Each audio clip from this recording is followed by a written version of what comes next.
Hello everyone, good morning. এখন বাজে সকাল 9টা। ওর এখন সেকেন্ড শিফটে ডিউটি চলছে, তাই ওর হাতে এখন অনেক সময়, ধীরে সুস্থে কাজ করবে।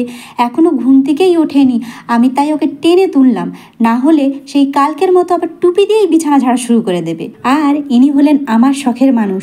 শখের মানুষকে বিয়ে করেছি, তাই যত্নে তো রাখতেই হবে। আর কদিন হলো? রবি, সোম, মঙ্গল, বুধ, 4 দিন হলো। নিজেটা কিছু বিছানা হলো তো? ওই তো কিছুই নয়, তোমাকে এটা ঢালতে তো আমাকে খেতে, তোমার হাত গরম তো ধরে পড়ো।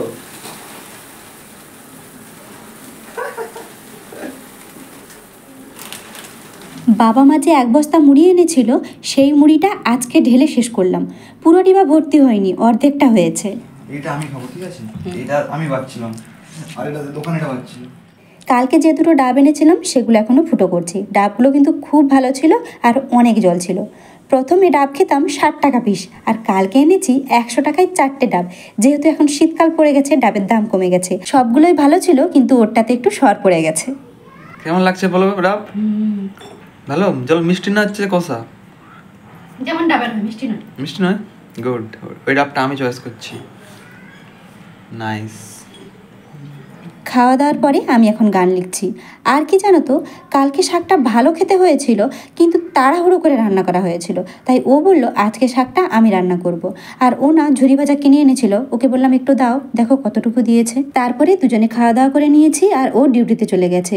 এখন আমি স্নান করে নিয়েছি, আর আমার হাতে দেখো কি হয়েছে, চামড়া উঠছে। আমার মনে হয় আগের জন্মে আমি স্নেক ছিলাম, এই জন্য আমার হাত দিয়ে চামড়া উঠছে।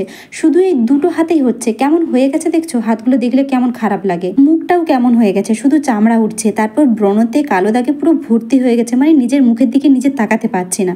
যাই হোক, তারপর আমি না অনেকক্ষণ বসে বসে গানের ভিডিও করছিলাম। করতে করতে হঠাৎ দেখি এত আওয়াজ হচ্ছে, ভিডিও বন্ধ করতে হলো। নিচে দেখছি ওই যে ভেড়ানা ছাগলের পাল এসেছে। তারপর না অনেকক্ষণ ধরে ভিডিও করছিলাম, তো কোমর খুব যন্ত্রণা করছিল। এসে আমি শুয়ে পড়েছি, আর দেখো এই আসনটা বুনেছি, সুন্দর না?